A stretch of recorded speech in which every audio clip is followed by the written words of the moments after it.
देश के 3,500 कैदियों के लिए खुलेगा सरकारी खजाना, जमानत राशि भरेगी सरकार, क्या है नई पॉलिसी।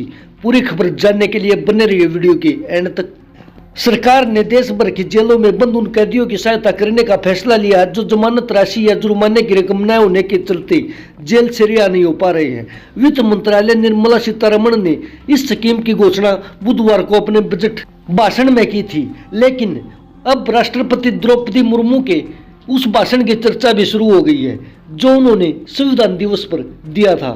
मोदी सरकार के दूसरे कार्यकाल का अंतिम पूर्ण बजट पेश हो चुका है। वित्त मंत्री निर्मला सीतारमण के कैदियों की रिहाई के लिए किए गए ऐलान की काफी चर्चा हो रही है। वित्त मंत्री ने घोषणा करते हुए कहा कि केंद्र सरकार जेल में बंद ऐसे कैदियों की मदद करेगी जो जमानत या जुर्माने की राशि न होने के कारण रिहा नहीं हो पा रहे हैं। उनके इस ऐलान के बाद इस बारे में चर्चा होनी शुरू हो गई है कि क्या यह फैसला अचानक लिया गया है या इस ऐलान के पीछे की वजह राष्ट्रपति द्रौपदी मुर्मू का वह भाषण है जो उन्होंने संविधान दिवस पर सुप्रीम कोर्ट के सभागार में दिया था। तो आइए जानते हैं गरीब और बेबस कैदियों की रिहाई पर बहस कब से शुरू हुई थी। 26 नवंबर 2022 को देश की राष्ट्रपति द्रौपदी मुर्मू संविधान दिवस पर सुप्रीम कोर्ट के सभागार में पहुंची। यहाँ उन्हें एक कार्यक्रम को संबोधित करना था। राष्ट्रपति ने पहले तो अंग्रेजी में औपचारिक सरकारी भाषण पढ़ा, लेकिन भाषण खत्म करने के बाद उन्होंने हिंदी में भावुक कर देने वाली बातें कही। उनके इस भाषण के बाद सुप्रीम कोर्ट का पूरा सभागार तालियों की गड़गड़ाहट से गूंज उठा। अंग्रेजी का भाषण खत्म करते हुए द्रौपदी मुर्मू ने पन्ने समेटे और कहा, मैं बहुत छोटे गांव से आई हूं। बचपन से देखा है कि हम गांव के लोग 3 ही लोगों को भगवान मानते हैं, गुरु, डॉक्टर और वकील। गुरु ज्ञान देकर और डॉक्टर जीवन देकर और वकील न्याय दिलाकर भगवान की भूमिका निभाते हैं। राष्ट्रपति ने भावुक अंदाज में जजों से कहा कि जेल में बंद उन लोगों के बारे में सोचें।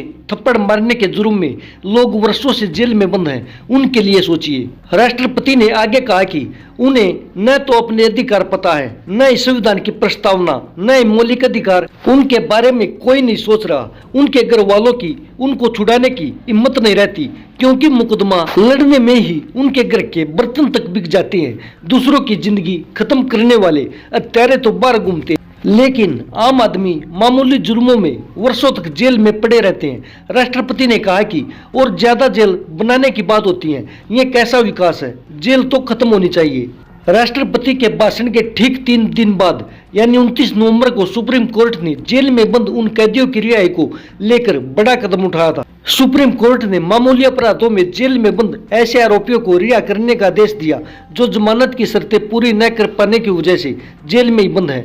जस्टिस संजय किशन कौल की अध्यक्षता वाली पीठ ने कहा था कि राज्य ऐसे कैदियों का डेटा 15 दिन में एक चार्ज के रूप में दे।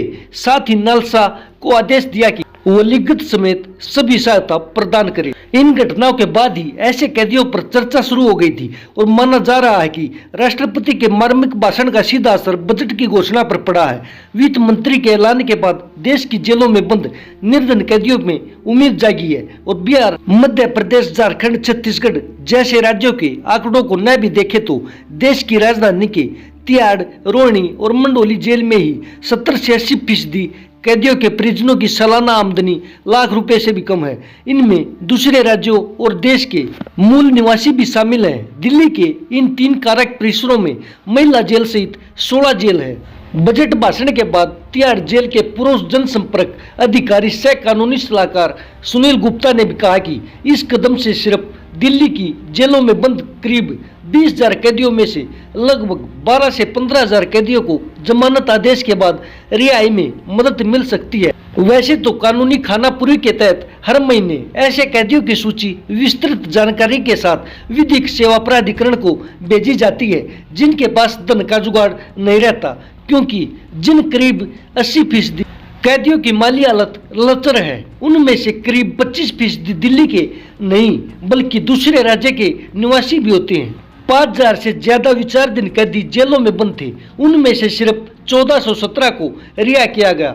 अभी भी बड़ी संख्या में जेलों में ऐसे विचाराधीन कैदी हैं जो जुर्माने की राशि या जमानत का खर्च उठाने में असमर्थ हैं। उनके घर वाले भी मजबूर हैं, क्योंकि मुकदमा लड़कर टूट चुके परिवार के पास जमानत के पैसे नहीं होते हैं। तो दोस्तों वीडियो कैसी लगी, अच्छी लगे तो लाइक करो और कमेंट करके जरूर बताना कि वीडियो कैसी है, और ऐसी ही और वीडियो पाने के लिए चैनल को सब्सक्राइब करना ना भूलिए। धन्यवाद।